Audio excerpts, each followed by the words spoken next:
Hey up lads and lasses, Fletch here from Ultimate Halo, and first of all I want to say that Halo Point of Light is a fantastic book which I think you should all go out and read. And in this video I'm going to talk about why this little ball of light here, or at least was once a ball of light, now holds one of the galaxy's greatest secrets. It's greater than Halo, greater than the Flood, and it seriously gets juicy. Just as a heads up, there will be some serious spoilers in this video for this book, as well as other books from the Forerunner trilogy, so if you've not read those yet, do that and come back and watch this video.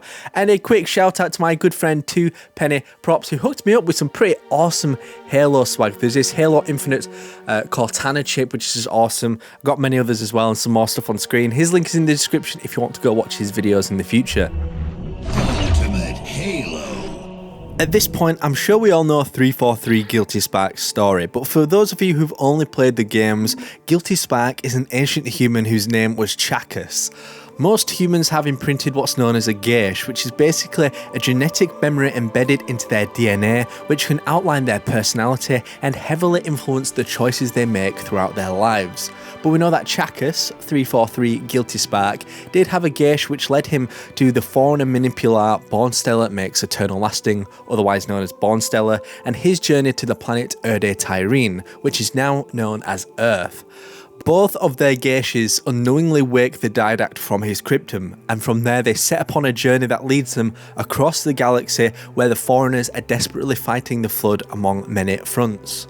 Eventually, Chakkus ends up on Zeta Halo to find other humans that have been populated there for some time, and sets on a journey to reunite with his friend Ryza.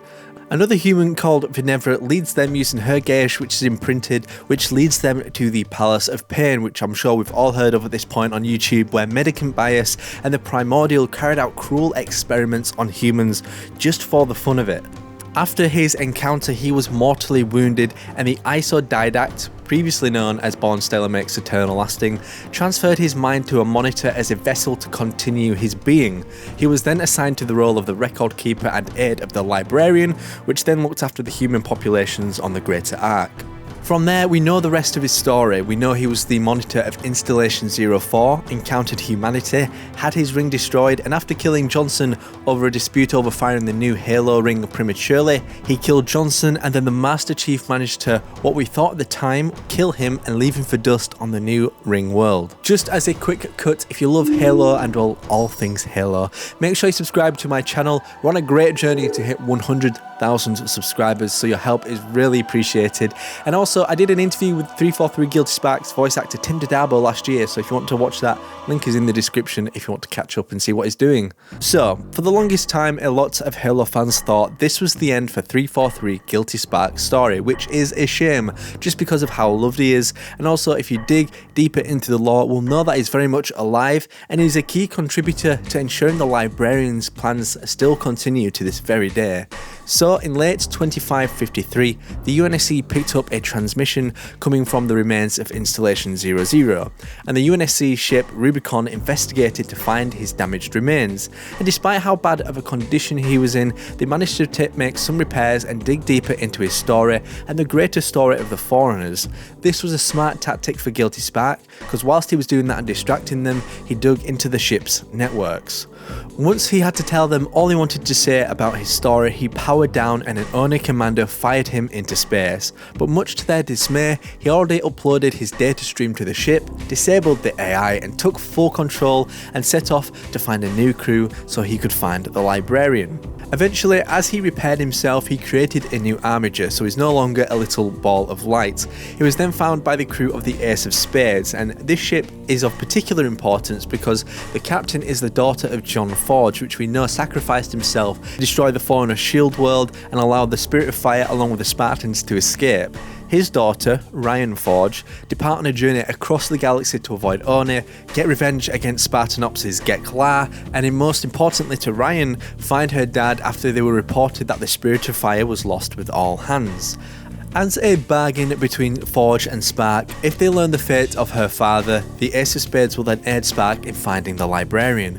Of course, they do learn of his fate and how he died, but they embark on a great journey that leads them from Mount Kilimanjaro on Earth to other settings such as New Carthage, where Hannibal systems are located over a Forerunner facility, but most importantly and interestingly, Zeta Halo. Ring any bells? Well, yes, that's the setting of Halo Infinite, so there's lots of interesting details there. But in these locations, they find 3 pieces of a key that lead them to a Forerunner shield world named Bastion. Now this is where Guilty Spark's story truly takes into a new dimension. On this shield world, there are various monitors and their task is to send a Forerunner ship called Eden to another galaxy. This ship contains species that stemmed from the precursors. Their existence can be explained by the Librarian, which managed to keep 2 precursors hidden from the Ecumene Council prior to their firing of the Halo array. But during their genocidal campaign against the precursors, much like all life, they have the ability to heal, but unlike us, they have a choice whether they want to or not. What happened with these 2 precursors is they decided to let nature take its course, likely because of the fate they know that their own experienced, and because the Librarian's team studied, encoded and seeded them, which germinated for millions of years, they then sprouted into these new life forms that were now growing.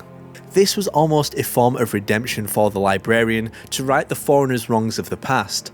As such, once they sprouted, it was time for them to bloom, and their genetic code was to be reseeded in another galaxy as a new slate without any genetic memory of their history. As such, the aptly named ship Eden sets its course outside of the galaxy to reseed the population of the precursors, and 343 Guilty Spark is now propositioned with the responsibility of the monitor of the shield world Bastion.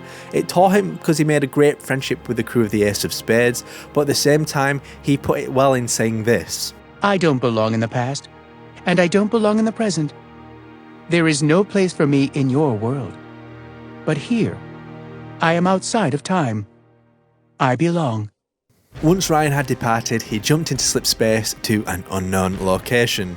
So that is the big secret that Guilty Spark is now holding, and whilst that puts to bed the idea that the precursors might ever return, at least in the current timeline, it might be possible that Bastion might hold some secrets to the genetics of the precursors, which might be heavily sought after in one way or another. The way I see it, they might contain a cure to the Flood.